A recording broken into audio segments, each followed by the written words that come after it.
clearest signal in commodities today is not a single price move. It is the way trade is being reorganized around risk.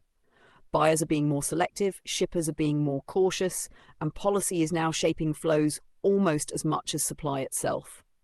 That is true in agriculture, in oil, in metals, and in power, and it is showing up in the freight lanes that connect them all. Let's start in agriculture, because China is sending a message that goes well beyond simple volume. Soybean imports jumped sharply in April to 8.48 million metric tons, more than double March and up 40% from a year earlier. For the first 4 months of the year, imports were still running above last year's pace. That tells you the market is not short of demand. It tells you that purchasing is being timed carefully, with traders watching weather in South America, the pace of United States shipments, and the political backdrop between Washington and Beijing.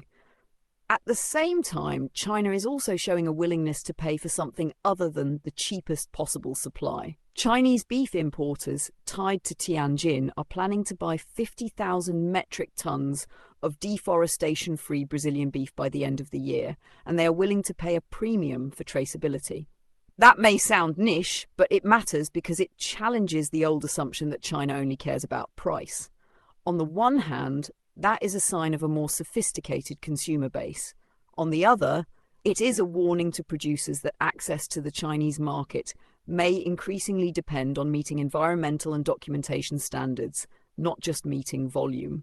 The complication is that China is not opening the door without limits. Beijing's beef quota system, introduced to protect domestic producers, already carries a 55% tariff above quota for major suppliers. United States beef producers are hoping the upcoming Trump-Xi summit will reopen access after more than 400 United States beef plants lost eligibility when registrations expired. But even if that access comes back, this is not a straightforward bullish story for exporters. China has its own domestic cattle industry to protect, and the country is using trade policy to shape what kind of beef gets rewarded. The market here is no longer just about who can ship. It is about who can prove. That same theme of control and constraint is showing up in oil, but with far higher stakes. 3 crude tankers exited the Strait of Hormuz with their trackers switched off, a sign of how quickly shipping behavior changes when the threat environment worsens. 2 very large crude carriers each moved about 2 million barrels of Iraqi crude through the strait, while another tanker loaded with Abu Dhabi crude also made the passage and later discharged at Fujairah. This is what a risk premium looks like in physical form, not a chart, but a vessel operator switching off its transponder to reduce exposure. The broader demand picture in China reflects that disruption. Chinese crude oil imports fell 20% in April from a year earlier, to 38.5 million metric tons, the lowest since July of 2022. Seaborne crude imports were also at their lowest since that same period. Refined product exports dropped to around a decade low, and natural gas imports also fell. That does not mean China has stopped consuming. It means the flow of molecules has become harder to manage when Middle East shipping lanes are under pressure. In other words, the market is not just dealing with weaker demand, it is dealing with forced rerouting, tighter controls, and a government trying to shield its domestic market from spillover. For the oil market, that combination matters because it keeps physical barrels valuable even when headline demand looks soft. If the Strait of Hormuz remains a source of disruption, then every cargo that moves through it carries a little more geopolitical weight. And when Chinese refiners are managing exports tightly while imports sag, the rest of Asia has to adjust. That is where freight, timing, and access start to matter as much as price. Metals are telling a similar story, only with copper rather than crude. China's refined copper imports are expected to rise in the second quarter, and the early data already points that way. April copper imports climbed 9% from March to 452,000 tons, the highest since September. Domestic stockpiles on the Shanghai Futures Exchange fell to their lowest since January, and analysts are pointing to strong grid investment and solid electric vehicle demand as the drivers. That matters because copper is not just an industrial metal anymore.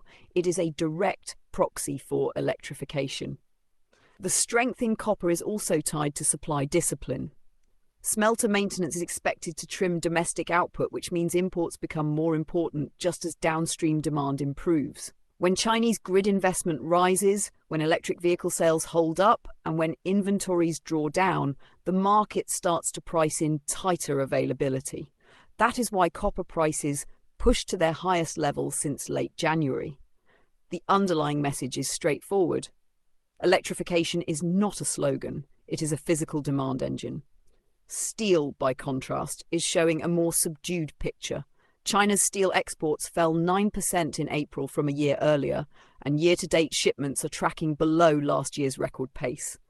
Iron ore imports also eased as thinner steel margins discouraged buying. That is not a collapse, but it is a reminder that industrial demand is uneven. Copper is benefiting from the power grid and electric vehicles. Steel is still facing margin pressure and trade friction. Even inside the same economy, the commodity signals are not aligned.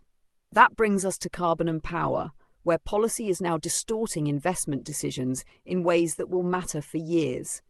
In the United States, solar developers, banks, and insurers are pulling back from factories with Chinese ties because of uncertainty over how new subsidy rules will be enforced.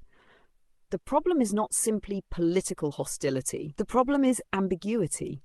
If a factory was built with Chinese ownership, Chinese equipment, or ongoing profit-sharing arrangements, no one wants to be the one holding the tax credit risk if Treasury later decides the project is disqualified.